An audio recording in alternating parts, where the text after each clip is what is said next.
New Hope, Georgia, April the 4th, 1977. Hello?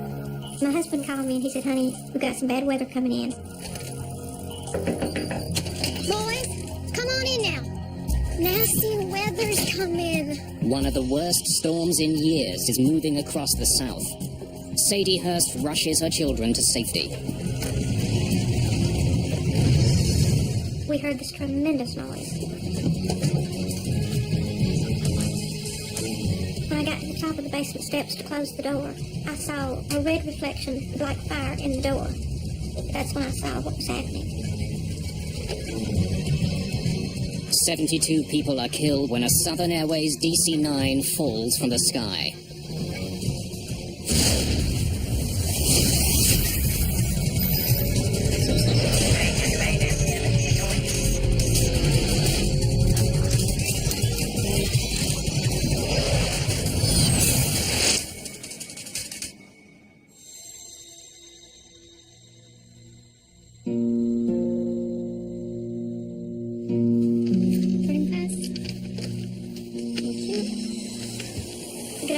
Good afternoon. May I see your boarding pass, please? Sir. Just down the aisle on the right, sir. Enjoy your flight. Thank you. Boarding pass? 81 passengers board Southern Airways Flight 242, a DC-9 bound for Atlanta, Georgia. Many of them are military personnel from nearby bases. Captain Bill McKenzie and First Officer Lyman Keel have been shuttling passengers across the American South all day. Who's got the landing? Not me, Mr. Captain. Ignition, sir. Pilots regularly exchange tasks on long days like this one. First Officer Lyman Keel will be handling this leg of the flight. He's an experienced Navy pilot who's been with Southern Airways for 4 years. Before their last takeoff, the crew was handed a weather report for the airports along their route. Looks like you guys got a good one coming.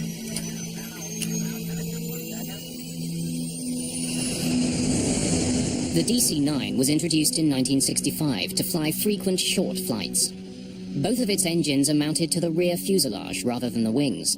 It was designed for takeoff on shorter runways. We had a 13 landing day, which was a lot of small stops, about 20 or 30 minute legs in between. And it was sort of the tour of the South. Skies have been smooth all afternoon, but the weather's worsening. The flight crew is prepared for turbulence.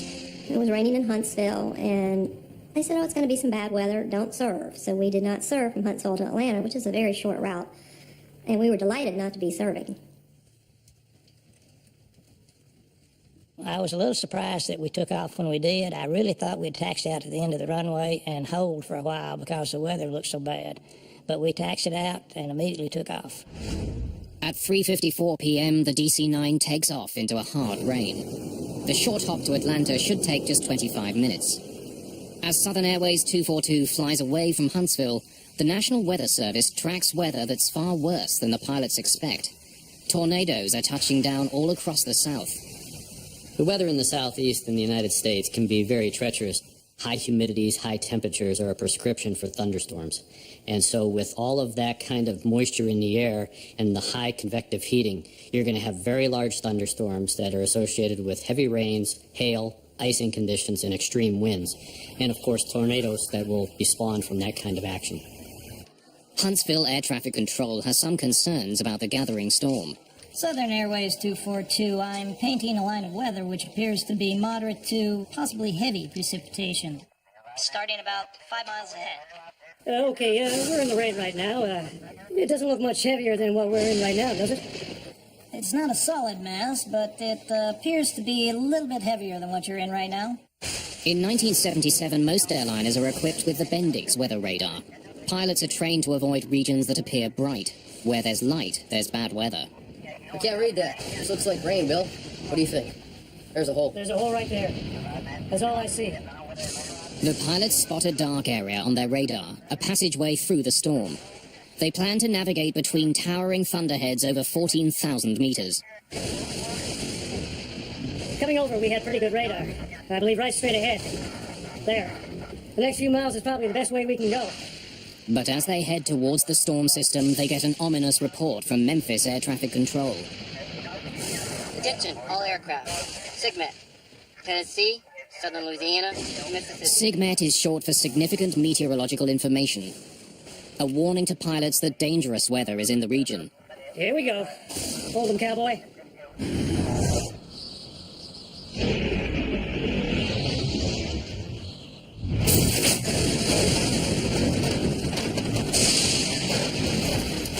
The storm suddenly gets much worse. Never heard such loud hail in my life, and beating on the, sides of the airplane was extremely deafening. Please keep your seatbelts fastened. You should be out of this shortly. Hail the size of baseballs hammers the DC-9, breaking the plane's windshield. The pilots of Southern 242 had to raise their voices audibly to be heard above the unholy tattoo of this hail, which was buckshotting the airplane. These pilots had never been through anything like this before in their lives. Which way do we cross here or go out? I don't know how we get through here, Bill. I know. You're just gonna have to go out. Yeah, right across that bay. All clear left, approximately right now. I think we can cut across there. Mackenzie and Keel desperately seek an escape route from the storm. But as they do, the emergency escalates. The plane loses all electrical power.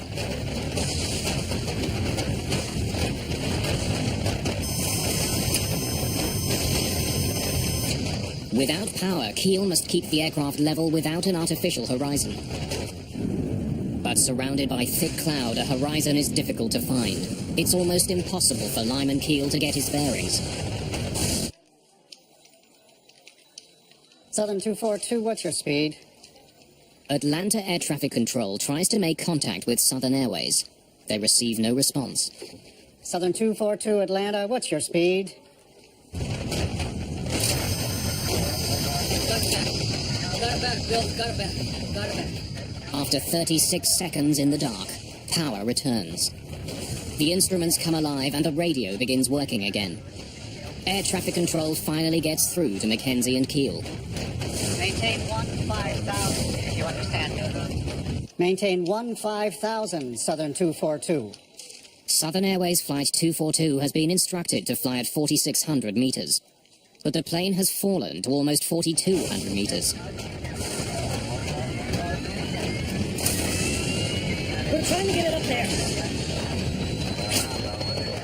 While I was looking out at the front of the left engine, I could see the hail continuing to put more and more dents into the cowling around the engine and into the cone in the center of the engine. And the engine was starting to make sounds like it was quitting.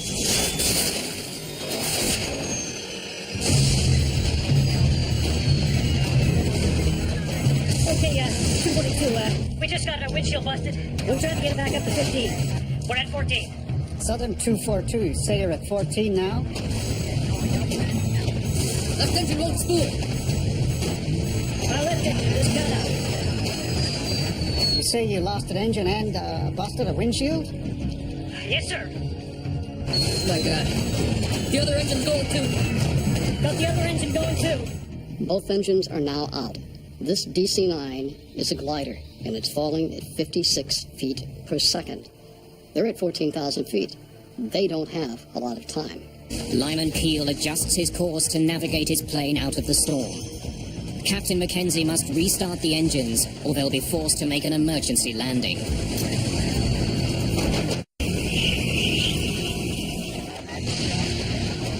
Without engines, Southern Airways Flight 242 is plummeting from the sky. There's also another dire consequence of the engine failure.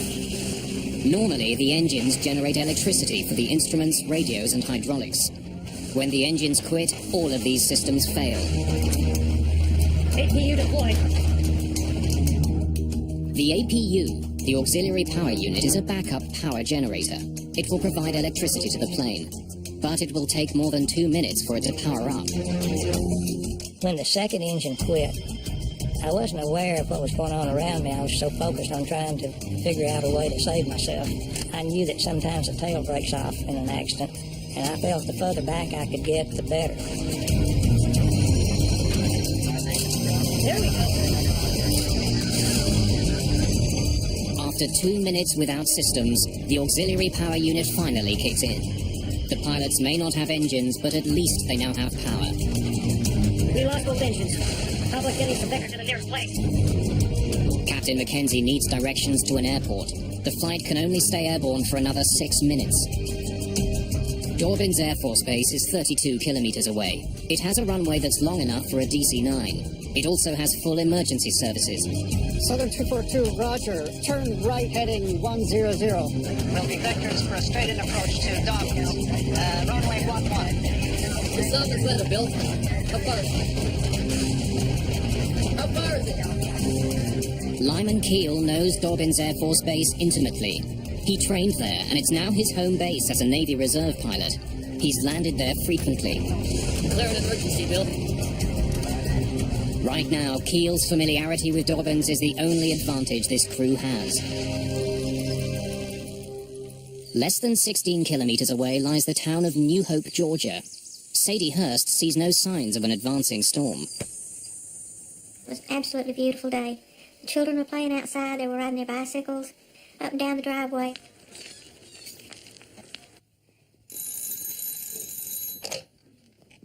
Hello? Hey, you. My husband worked in Atlanta, and he kept his radio on the Huntsville radio station. And he called me, and he said, honey, we've got some bad weather coming in. He said, you need to get the kids in.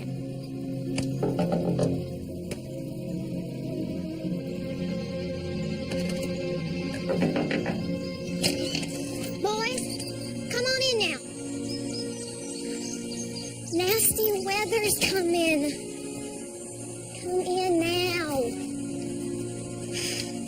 All right, flashlights and batteries, Stephen. Ordinarily, tornadoes come with bad weather, dark clouds and rain and hail. But we didn't see any of that. Southern Airways 242 finally breaks through the storm clouds into clear skies. The plane descends steadily through 2,100 meters. Get those engines started. Once the engines failed, the workload in the cockpit increased substantially. In this particular instance, the first officer was the, quote, pilot flying. He was the one that was actually manipulating the flight controls and maneuvering the airplane. The captain, on the other hand, was now running checklist and trying to troubleshoot. Listen, we lost both engines, and, I can't tell you the implications of this. We only got 2 engines. And how far is Dobbins now? Southern 242, 19 miles. Do you have 1 engine running now? Negative. No engines. I didn't know what was wrong, but I could tell something was wrong. I went and opened the cockpit door simply to tell them we're ready for whatever. Just don't stall this thing out. No, I won't. Bill, what's going on? Oh, now, Kathy. Sit down. You could tell they were afraid. I understood that they were afraid just for the sound of their voice. So I understood that there was something very dangerous going on, but I had no idea what. Down to only 1,400 meters, the plane is still 27 kilometers from Dorbin's Air Force Base. Ask him if there's anything between here and Dobbins. What? Ask him if there's anything between here and Dobbins. Is there an airport between our position and Dobbins? Southern 242, no, sir. Closest airport is Dobbins. First Officer Lyman Keel doesn't think he can get the DC-9 as far as Dorbin's Air Force Base. He's lost too much altitude. I doubt we're going to make it, but we're trying everything to get something started. Roger. Well, there is Cartersville. You're about 10 miles south of Cartersville. 15 miles west of Dobbins. Keel needs a closer airport. Cartersville seems like a good choice. We'll take a vector to that, yes. We'll have to go there. Can you give us a vector to Cartersville? All right, turn left heading 360. Will be direct vector to Cartersville. Air traffic controllers in Atlanta see no other options. They direct Flight 242 to Cartersville Airport. As the pilots seek out an airport, the flight attendants still don't know what type of landing to prepare for. They wouldn't talk to me. When I looked in the door, the whole windshield was cracked. So what do we do? I think we've lost both the engines. I thought so. Okay. Kathy, have you briefed all your passengers? Mm-hmm.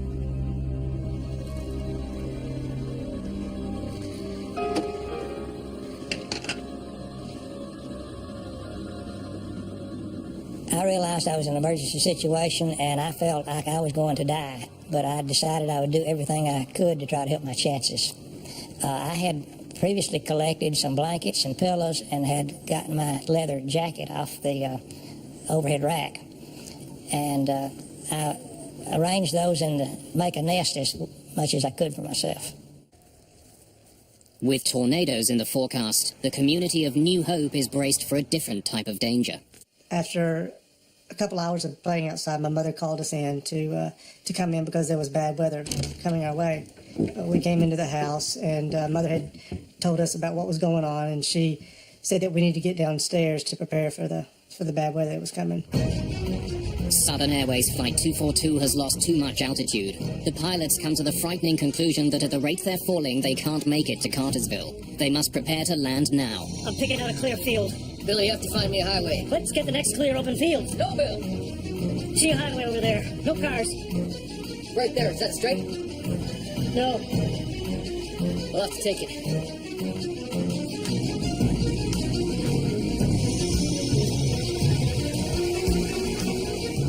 Lyman Keel decides to bring the plane down onto a rural highway, Georgia State Highway 92.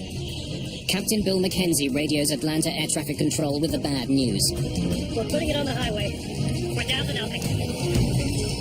The clock runs out on Southern Airways 242. Sweet Jesus. With no engines, First Officer Lyman Keel lines up the aircraft for an emergency landing on the highway that runs through New Hope, Georgia. Flaps. We're down to 50. Oh, God, Bill. Hope we can do it. Without training on how to land a DC-9 with no engines, First Officer Lyman Keel's attempt is entirely improvised. Lyman Keel is a young man who has just come back from the proving ground of Southeast Asia, where he was a naval aviator. He learned the niceties of landing on a rolling, pitching aircraft carrier in the South China Sea in the middle of the night. What he was confronted with right now was even a greater test, the greatest test he had ever confronted in his life as an airman. We're gonna land right over that guy. There's a car ahead. I got it. I got it now. I got it. Brace for impact! The Southern Airways flight touches down on State Highway 92. When the aircraft touched down, the first touchdown was very, very nice. It was smooth. It seemed like it was going to work and everything was going to turn out okay. And then it immediately bounced back up in the air and slammed down. The plane smashes into New Hope. Before the plane completely stopped moving, there was fire blowing through the cabin. I felt my face burning, even though I tried to cover it with my leather jacket. We heard this tremendous noise. Large sections of Southern Airways 242 litter the entire length of New Hope.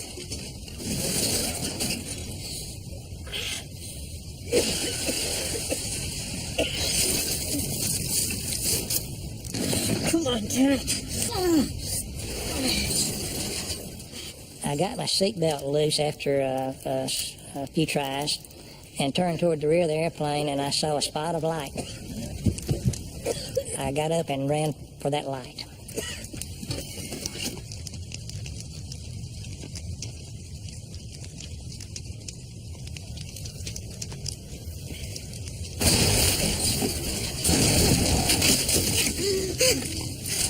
I could not believe I was alive. I just could not believe it. Where I found myself after we woke up was sort of indescribable. I was sitting by the front entry door.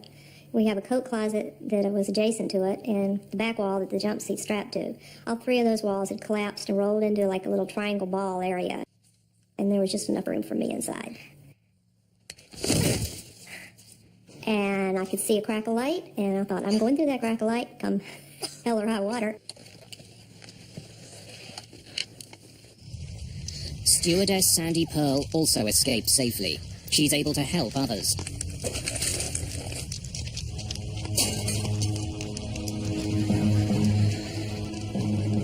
Survivors flee the flaming wreckage.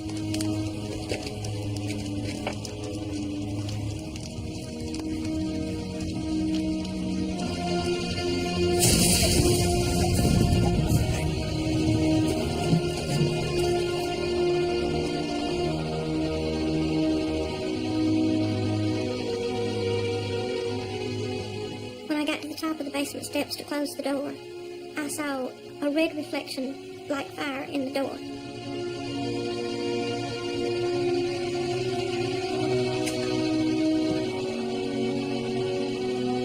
That's when I saw what was happening.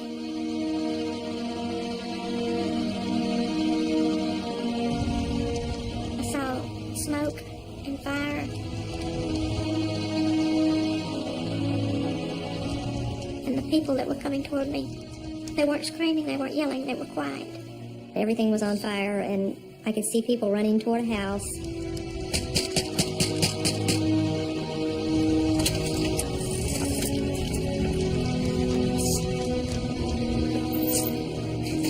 I need to use your phone.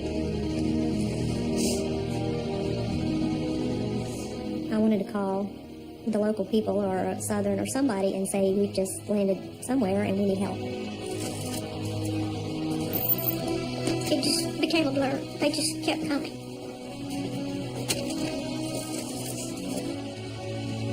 You help her.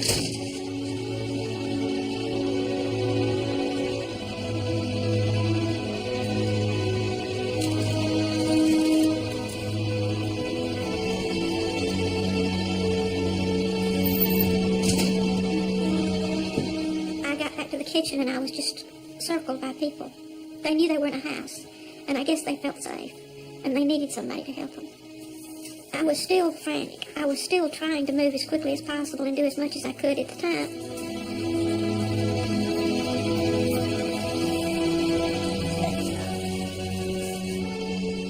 And I'll remember to the day I died just staring there at the trees burning and pine trees burning and pieces of aircraft. It was so unreal.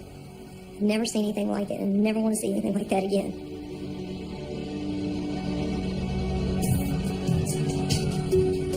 "72 people, including pilots Lyman Keel and Bill McKenzie, die in the crash of Southern Airways Flight 242. Investigators would soon uncover a tragic series of miscues and coincidences that caused the plane to crash. Southern Flight 242 crashed after the DC-9 jet lost power in both engines. The plane had just flown through a violent hailstorm on a flight from Huntsville, Alabama to Atlanta. I saw the plane as it came bearing down, hit the treetops. We thought it was a tornado at first. Vehicles, people that was in the grocery store yard and vehicles, it actually hit them. A family of 7 is killed instantly when the plane hit their car.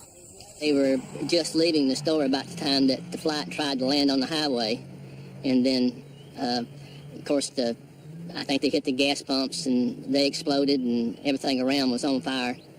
And like I said, they were in the car and perished during the explosion and fire. Investigators from the National Transportation Safety Board arrived within hours of the accident. This is the second major blow to Southern Airways' safety record. In 1970, Flight 932, carrying the Marshall University football team, crashed in West Virginia. Everyone on board was killed. There are always many questions that investigators have to find answers to. The 2 primary questions that needed to be answered by the board were what were the weather conditions and what caused both engines on a 2-engine airplane to flame out that resulted in the pilots having to make an emergency landing on a highway in a small town.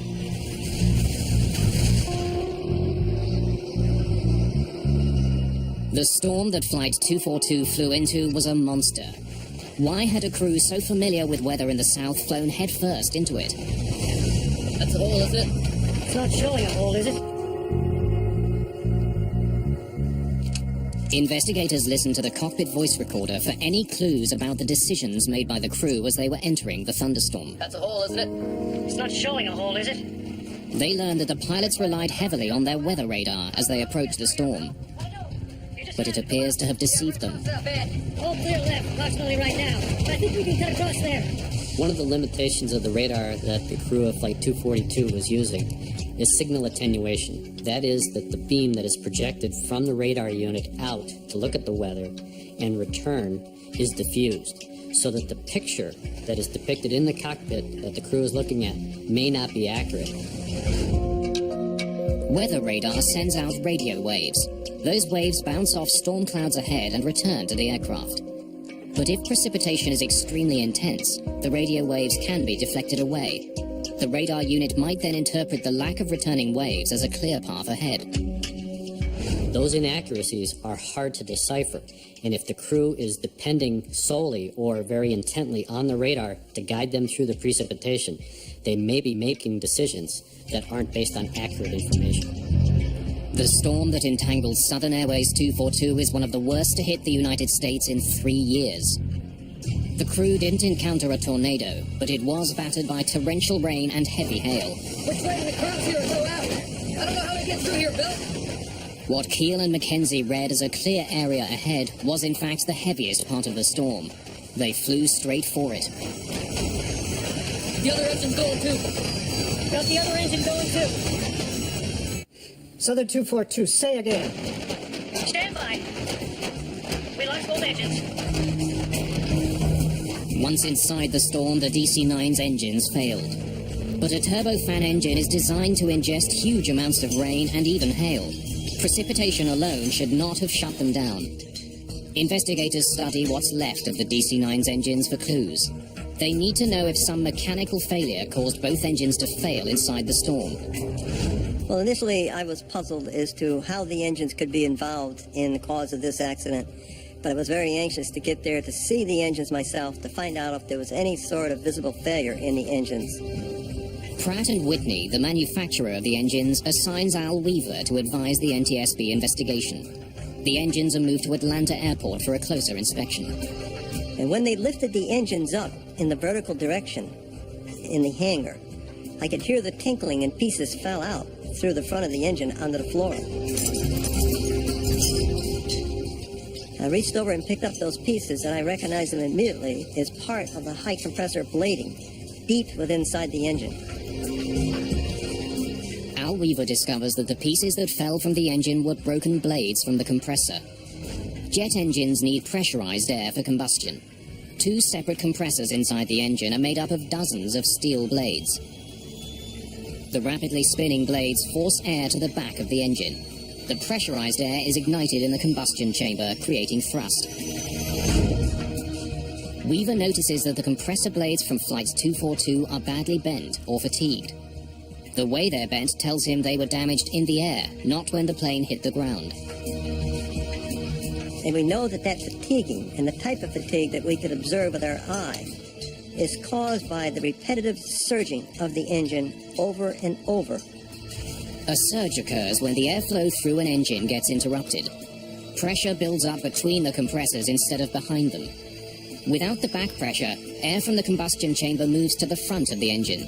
The engine briefly loses power. Next, investigators need to find out if the repetitive surging was caused by the engines inhaling massive amounts of rain. When an engine ingests rain, it has to convert it into a gas before it can pump it out as exhaust. That process uses energy and slows down the engines.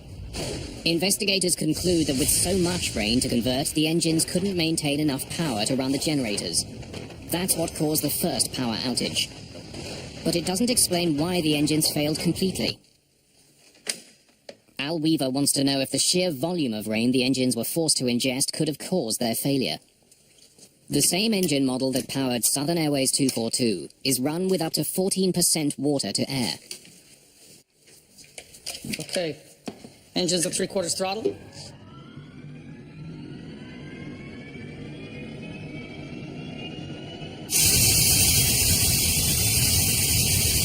Let's begin.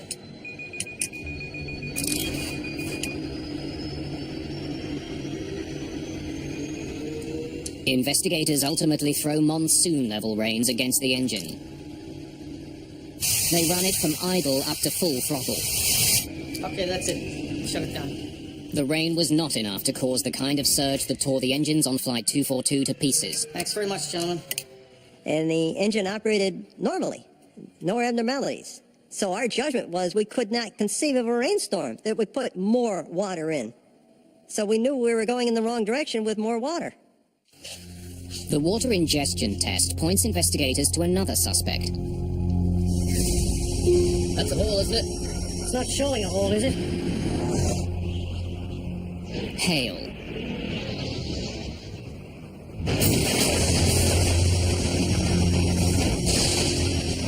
People who survived the crash described seeing hail the size of baseballs. It was powerful enough to break the plane's 3.5 centimeter thick windshield. Al Weaver discovers significant hail damage on both of the plane's engine cowlings.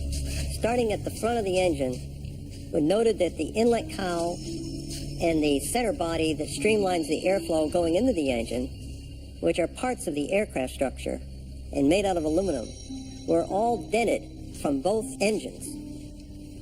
And that led us to suspect that the existence of the hail might have been a significant contributor. Weaver knows that it would take a powerful force to damage the hard metal compressor blades. We knew from the examination mechanically of the engines that the hail itself did not cause any damage to the engine. It only dented the outside of the covering over the engine. Heavy precipitation and a damaged cowling could have interrupted the engine's airflow and caused a surge. But one surge shouldn't tear an engine apart. Weaver suspects that massive pieces of hail may have clogged a vital outlet in the plane's engines. The bleed valves. When pressure builds between the two compressors, bleed valves should open automatically to release that pressure and clear the surge. If the bleed valves were blocked, the engines would have continued to surge over and over again. Once the engine began to surge, the action that the pilot should have taken was to pull the throttles back to clear the surge. Al Weaver turns to the cockpit voice recorder and discovers that the circumstances may have caused the crew to do the exact opposite. Maintain 15,000, Southern 242. We're trying to get it up there. Weaver learns that the crew was asked to climb while in the heart of the storm. Maintain 15,000, if you understand me. Maintain 15,000, Southern 242. In order to climb, the captain had to increase thrust to his engines, which would have made matters worse. But if the surge was not cleared and allowed to continue, then the engine would simply break itself internally. We're trying to get it up there. Advancing the throttles would only worsen the situation. With its bleed cavities blocked by hail, pressure built up inside the engines, bending the compressor blades until they shattered. Left engine won't spool. Our left engine just cut out. And once the blades broke in the compressor, then the engine has no hope of ever working again. Investigators now understand how the pilots misread the storm and how their engines failed as a result of it. But they don't know why the pilots weren't warned that there was such a severe storm in their path.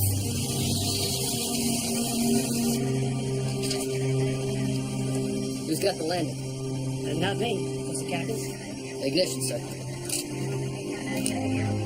As the pilots prepared to depart Huntsville, they did have a weather report from Southern Airways. But the information was already hours old. Looks like you guys got a good look on it. Southern Airways dispatch did not have updated information. They didn't subscribe to the National Weather Service's update system. They did have a subscription to a service that required them to dial up and receive the information. When the dispatcher called the phone number to get the updated information, it was busy and never pursued it, and was not able to provide any kind of update information to the crew of 242. Southern Airways 242, I'm painting a line of weather which appears to be moderate to possibly heavy precipitation, starting about 5 miles ahead. Could Huntsville have provided better weather information? Absolutely. But in the course of doing their job, they provided localized weather information about an intense thunderstorm or rain shower that was moving over the airport. They were only responsible, really, for about 40 nautical miles. What the crew of Flight 242 was looking at was well beyond 40 miles. With little information on the storm and having misread their weather radar, Bill Mackenzie and Lyman Keel flew blindly into massive thunderheads. The heavy rain and hail crippled their engines. The crew decided that their only option was an emergency landing. We lost both engines. How about getting the vector to the nearest place? Southern 242, roger. Turn right heading 100. Will be vectors for a straight-in approach to Dawkins. Runway 11.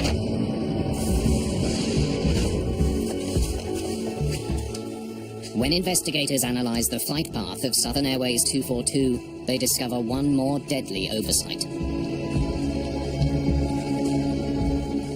from the time the crew realized that they had no engine power till the time of touchdown was about 9 minutes. So in looking at the critical decision making, they had about 7 minutes of solid critical decision making before they were committed to that emergency landing on the highway.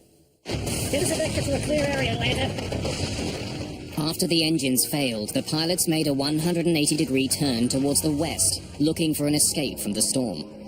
That takes them directly away from Dorbin's Air Force Base. The turn takes the pilots out of the hailstorm, but leaves them further away from a runway. They also lose minutes of valuable flying time. Only once the pilots escape the hailstorm do they turn again towards Dorbin's. Is there an airport between our position and Dobbins? Southern 242, no, sir. Closest airport is Dobbins.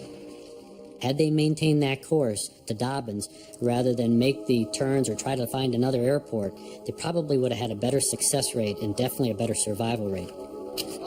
Southern 242, roger. Turn right heading 100. Will be vectors for a straight-in approach to Dobbins. Runway 11. By the time Mackenzie received the instructions, Southern Airways 242 had been flying away from Dorbin's for too long. The plane was simply too far and flying too low to make it there. Clear an emergency, Bill. But there was one last missed opportunity to save Flight 242. Investigators learned that just as Mackenzie and Keel were directed towards Dorbin's Air Force Base, they were right above another runway. Cornelius Moore Airport. I thought we would land at Cornelius Moore Airport because I was familiar with that airport. I had flown many times in our airplane back and forth between Decatur and Atlanta. Investigators learned that Cornelius Moore was just out of range of radar at Atlanta Approach Control. They didn't know it existed. They could not direct Southern Airways 242 there because they couldn't see it on their screens. When I learned that the controllers in Atlanta didn't know about the Cornelius Moore Airport in Cartersville, I was upset because we went within, I think, 3 or 4 miles of that airport, had a 4,000-foot runway, and even though some of the controllers thought it was too short, it sure would have been better than that highway we landed on. I was very, very angry. That's such a futile reaction. You know, it was such a waste of life that I was sad. The NTSB investigation concludes that the catastrophic failure of the turbofan engines and the failure to convey sufficient information on the storm to the pilots are the causes of the crash of Southern Airways 242. The NTSB acts immediately. It issues a recommendation that weather radar systems aboard planes and in air traffic control centers be upgraded to better portray weather systems. In today's commercial aircraft, pilots have available to them color weather radar. It's radar that will depict in various color bands the intensity of the precipitation.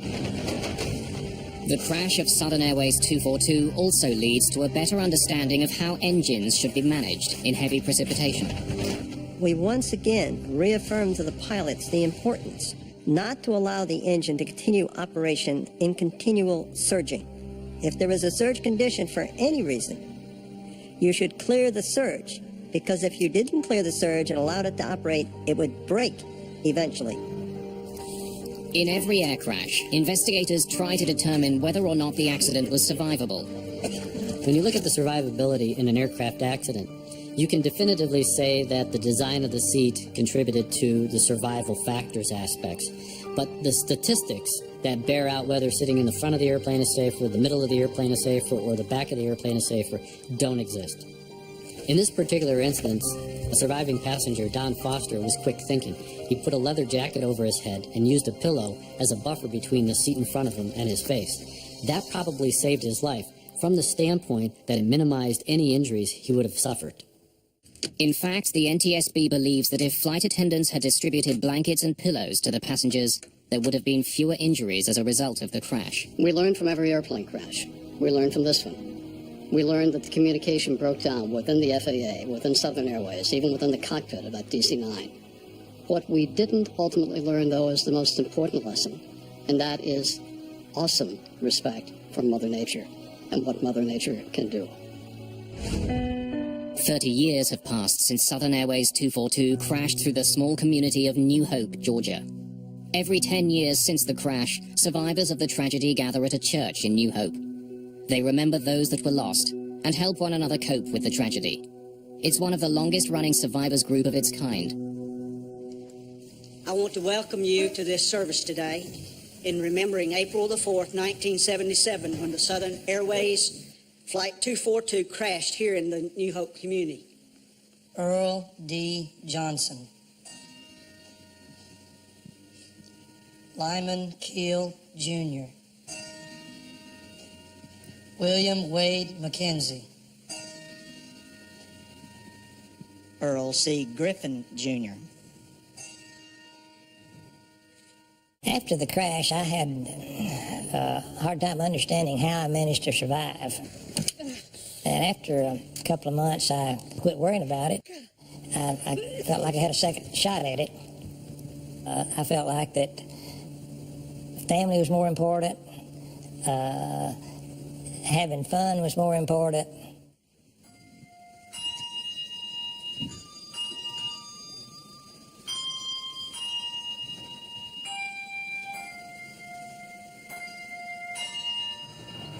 It took a pretty deep toll on our family, my mother and my father especially. They lost 2 of their children and all their grandchildren all at one time. And I can still, to this day, I can smell the odors, and I can hear the sounds, and I can see those people. So many things will bring back those smallest memories. And every time it's triggered, the emotions come back. You don't want them to, you don't ask for them, but you can't stop them. I mean, I've had a great life because of this, in a way. That makes no sense, but it's changed me for the better. I think I've done better, had a better life because of how I grew from that.